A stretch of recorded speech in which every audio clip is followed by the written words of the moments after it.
Hello and welcome to another episode of the Saturday Sports Shift post Fontana here in the NASCAR iRacing FedEx League. So, of course, on Wednesday we had the Grand National Series here at Fontana. Thursday we had the NASCAR iRacing FedEx Cup Series as well.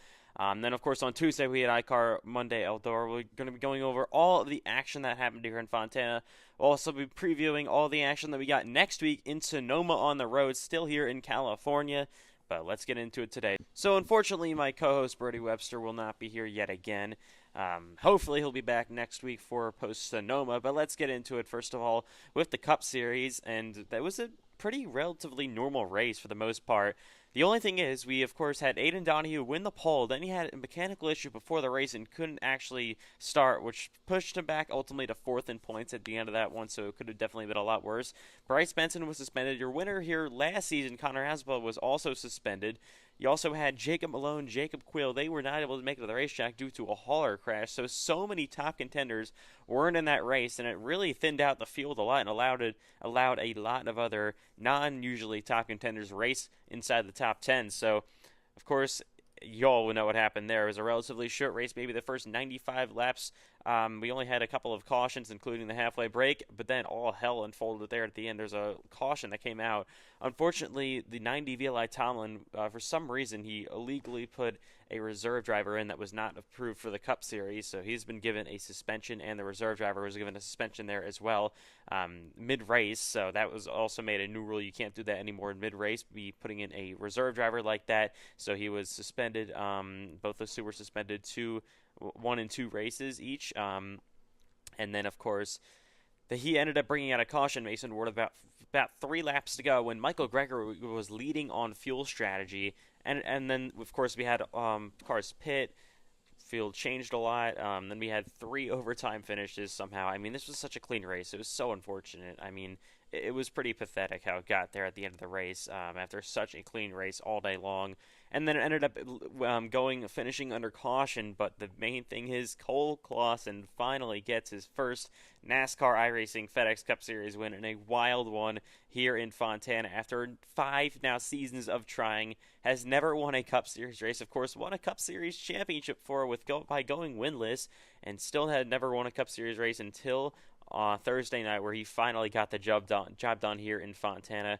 He wins his first ever NASCAR iRacing FedEx Cup Series race after nearly 100 races of trying. So huge congratulations to, of course, Cole Clausen on that huge victory that we had on Thursday night. So, of course, it was a mess behind them there at the end of the race. It was so unfortunate. I mean, this race went so clean and green for most of it. Cameron Chandler ended up leading the most laps. He unfortunately didn't get the win for him, but he will take the points lead due to all the other issues. Sean Rowe moves up to P2 in points. How about the underdog story of the season, Jacob Quayle? How about him third in the standings for the Cup Series? Aiden Donahue, unfortunately, moves down to 4th place. Payson Lindsay's been climbing through the field, is now top 5 in points. But we got to talk about Matthew White real quick here. Unfortunately, on lap 3, he had an incident that basically took him out of the race, went into the wall pretty hard. He is now dropped down to 16th in points. He has, one DNF in Fontana, a near DNF in the Daytona 500, and a win in Richmond, but he's still 16th in points, and he's about 17 points back on 10th in the chase, which is his own teammate, Braden Hunsicker. So outside of Richmond, where they finished 1-2, Highland Motorsports has 0 top 15 finishes in this Cup Series season, so top 10 finishes, I should say, in this Cup Series season so far. So been pretty inconsistent. They still currently sit 5th in the standings, probably mostly due to their win in Richmond. That's helping them out greatly here, but they got to turn it around next week in Sonoma. Both Matthew White and Hunsicker, they're currently, of course, 10th and 16th in points, which is definitely not where they used to be. And of course, Hunsicker, your defending series champion. Matthew White, though, is so good at Sonoma. He's looking to win 3 straight at this racetrack, but needs to turn his season around, even though he has already won at Richmond. Of course, Fontana in the Cup Series, like we said, got really wild. Cole Clausen gets the win. Sean Ilkwich gets a playoff, or I guess you can call him now, chase point. He got 10 stage points for fuel strategy by winning the stage, so that was very, very solid for him. So yeah, Fontana, I don't even know what to make of it. Like, it was a relatively calm. The racing was fantastic, even though with the smaller field size, only about 30 cars, due to some issues with the top contenders in this race, suspensions, connection issues, whatever, hauler crashes. I mean, there's everything you could think of here that took a lot of strong contenders out of the race before even the first few laps got underway, including Matthew White's big crash there on lap number 3 that basically took him out of contention. But we still had such good racing all around. It was a really good run for Pace and Lindsay. Unfortunately, the overtime restarts did not help him. He could have had a shot for the win there at the end. Sean Rowe as well. Cameron Chandler was probably in the best position to maybe win on speed, but Michael Gregory really got screwed over there with 3 to go, and the caution came out when he had enough fuel to make it to the end. Was looking for his first ever Cup Series win, but of course Thursday was not the day for that. So moving on to the Grand National Series, a little bit more calm. It was the same calm race we had all day long, but there was no insane finish. Richard Cherry drove up from 14th to what is now second in the final green flag run, which is absolutely incredible. Of course, Aiden Donahue ended up winning that race. It was his 14th career Grand National Series win. Of course, part-time, obviously full-time in the Cup Series. Second at Fontana for him. It definitely gave him a lot of momentum into Thursday's race. Unfortunately, after winning the pole there, it had mechanical issues before the green flag even came out and didn't even finish. Didn't even start, I should say. So finished outside the top 30, obviously. So not at all good for Aiden Donahue in the Cup Series. But still, like we said, sits fourth in points after a really good run in Richmond and then a really good run in the Daytona 500. Yeah, so of course, Fontana for the Grand National Series. A lot calmer. We had a 4-wide battle for about 10th place between Cole Clausen, Knox Thompson, Ethan McMillan, his teammate, and I believe Mason Ward as well. I think Mason Ward ended up getting that 10th place after all that went down. Ethan McMillan was still able to hold on to the points lead. Christian Herklotz, he has been really, really impressive so far in this Grand National Series season. Currently sits second in points. Richard Cherry sits now third in the standings.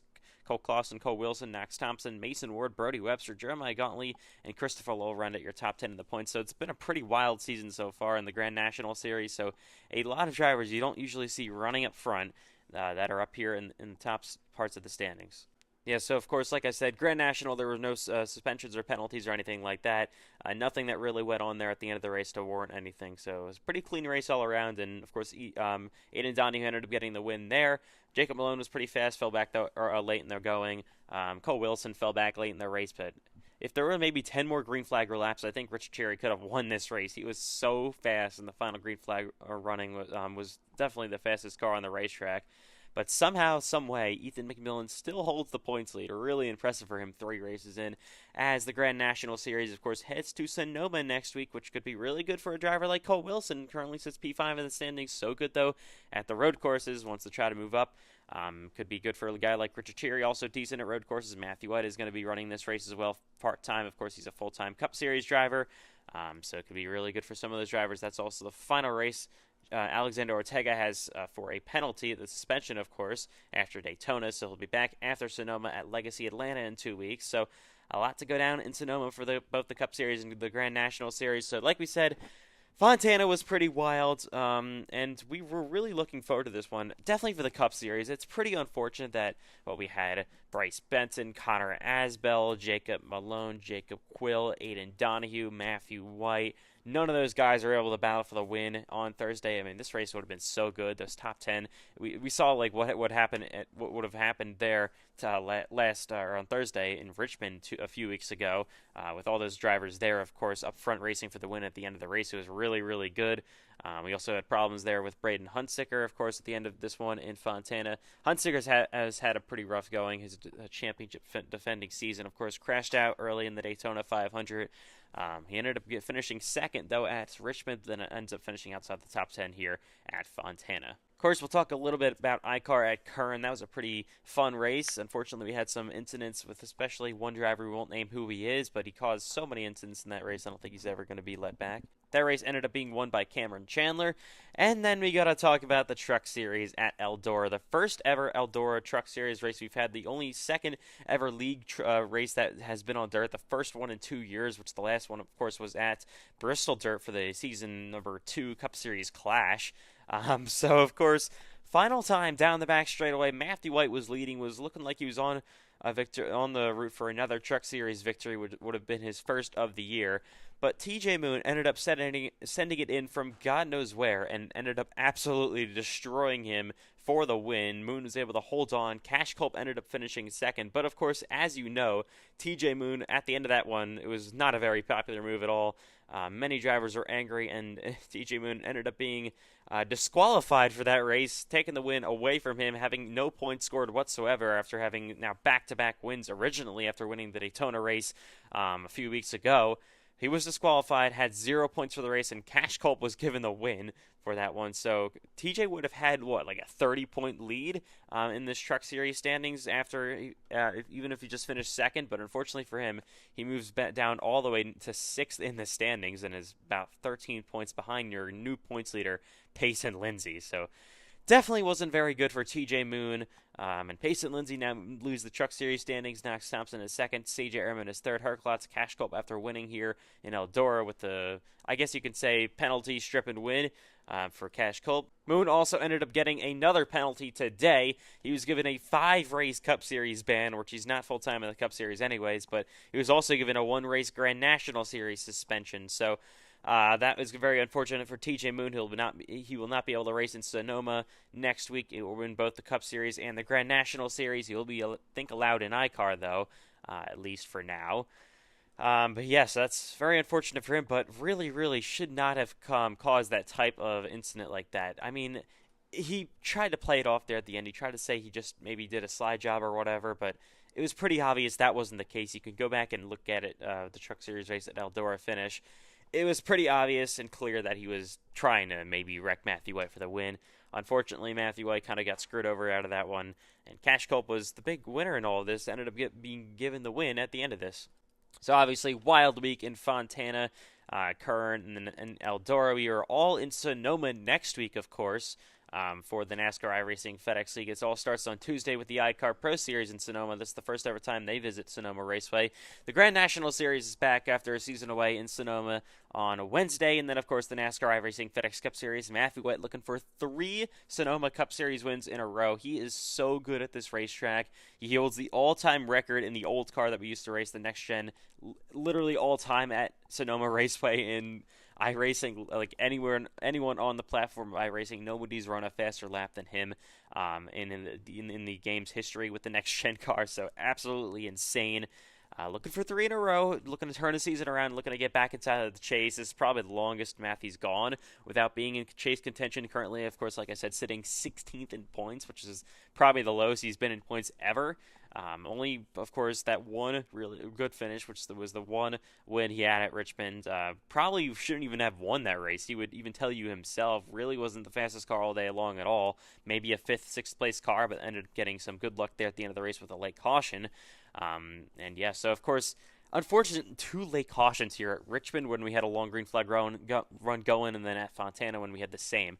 So if those 2 races went clean and green to the end, they would have been a lot different results, and there would have been a lot less penalties handed out. But unfortunately, it got really messy at the end of those 2 races. But still early with this brand new car, the Gen 4 car, so much more different than the Next Gen car. So learning is still being put into place, but as the season goes on, and there's going to be less and less lenience with all this stuff going on between drivers and all the incidents that we've had lately. So drivers have to watch out for that because it's going to get more and more strict.